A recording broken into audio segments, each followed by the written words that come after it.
Hello once again, special mathematics class.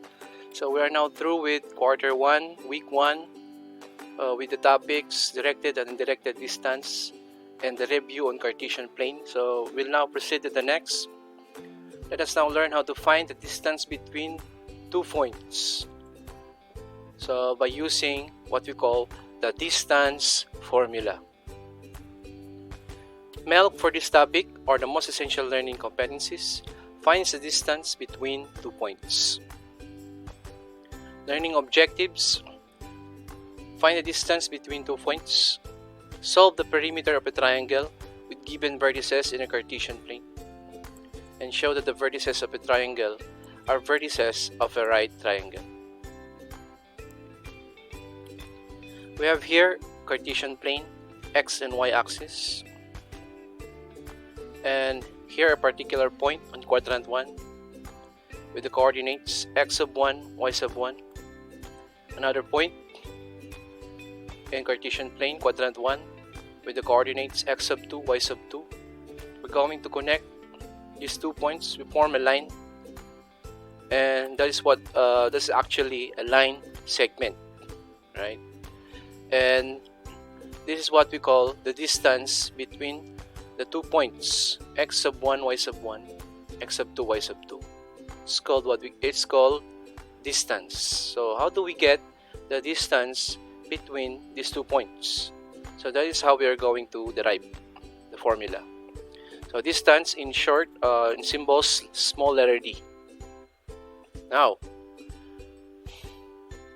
let us try to form a right triangle here. Okay. So, what is the distance from the y-axis up to this particular point? Okay, it is actually x sub 2, right? X sub 2 kasi x sub 2 yun. So, x sub 2 yan. From y-axis to this point, particular point, x sub 2. Next, how about the distance from the y-axis up to this particular point, x sub 1, y sub 1? Okay, answer, x sub 1. Kasi x sub 1 yung point na yan, x sub 1. Next, how about this? What is the distance from this point up to this point? X sub 2 minus x sub 1. Yes. Kasi x sub 2 yan, minus x sub 1, x sub 2 minus x sub 1. Ito. Next. So, x sub 2 minus x sub 1 na yan. How about this? What is the distance from the x-axis up to this particular point? The answer is y sub 2 kasi y sub 2 yun.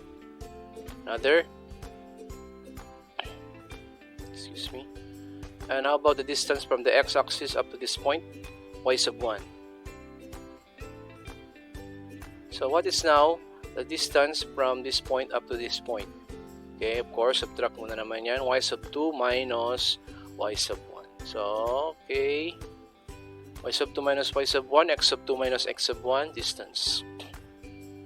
Now, let's recall the Pythagorean theorem. C squared equals a squared plus b squared, right?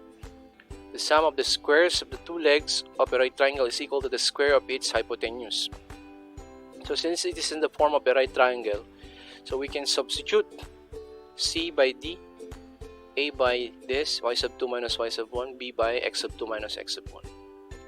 O, diba? C, substitute by d squared. And we can substitute this. This is a, x sub 2 minus x sub 1 squared. Ayun.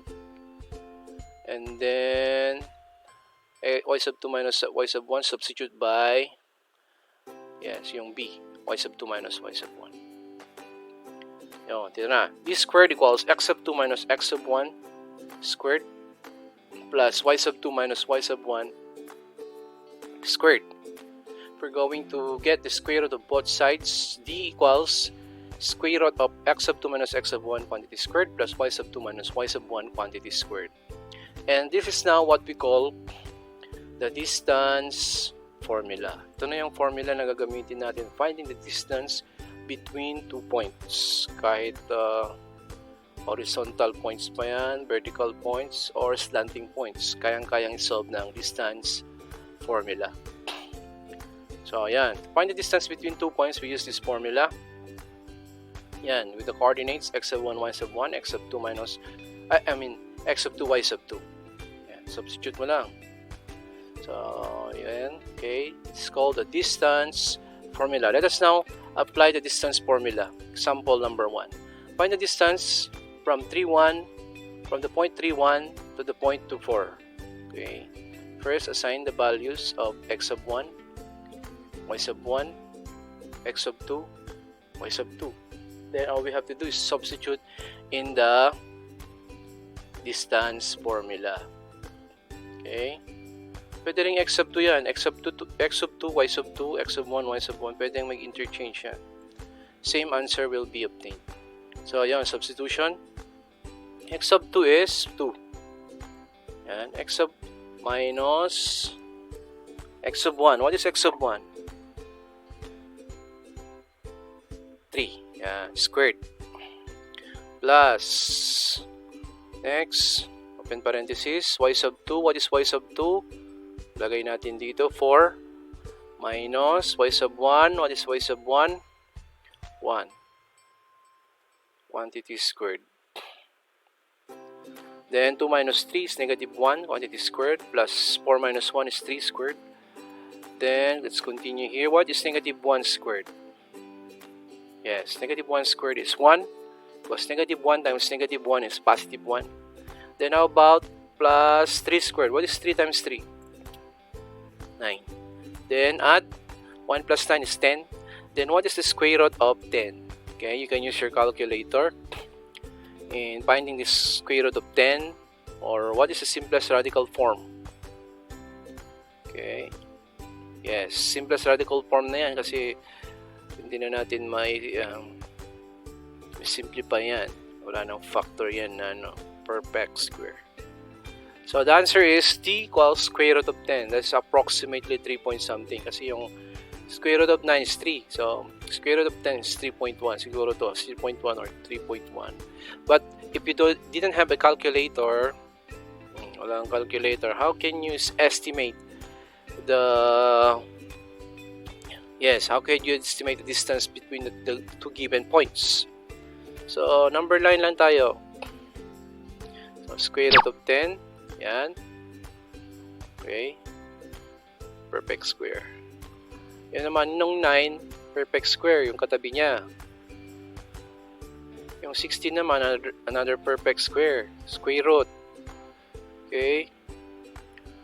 Okay, what's square root of 9? 3. What is the square root of 16? 4. So, meaning to say, square root of 10 is between 3 and 4. So, 3 point something yan. 3.1, 3.2, ganun. So, the distance is what? Between 3 and 4. And which is close to what? 3 point. What's your estimate?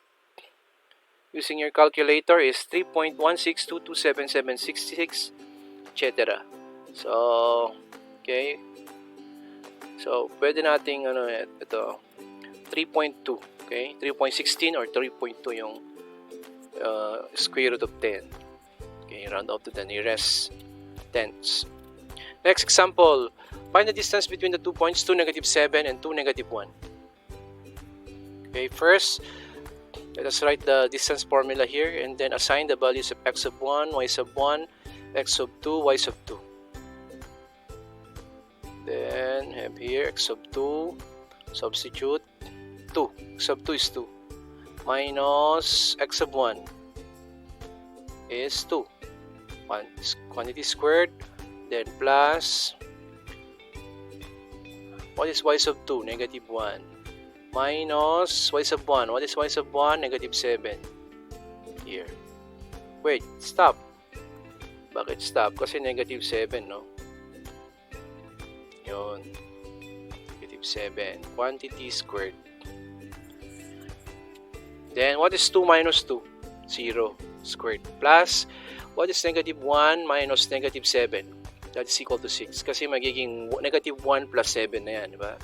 Magiging plus yan. -1 plus 7 is 6. Positive 6 quantity squared. Let's continue. What is 0 squared? Or 0 times 0 is 0. Excuse me. One COVID ko. Allow me something in my throat.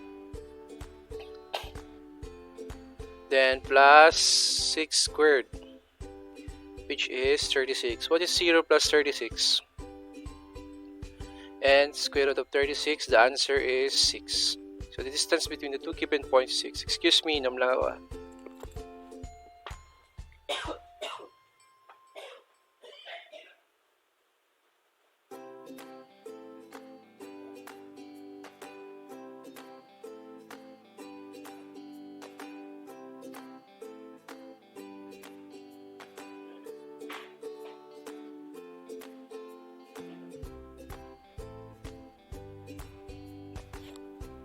Hello, I'm back. Just drunk water. So the distance between the two given points for example number 2 is 6. For sure. Yes, it's in simplest radical form. So for your classwork, answer lesson analytic geometry, task 1357 and summative tests. Answers must be simplest radical form. Thank you very much, and I'll see you in our next lesson. Goodbye and stay safe. God bless.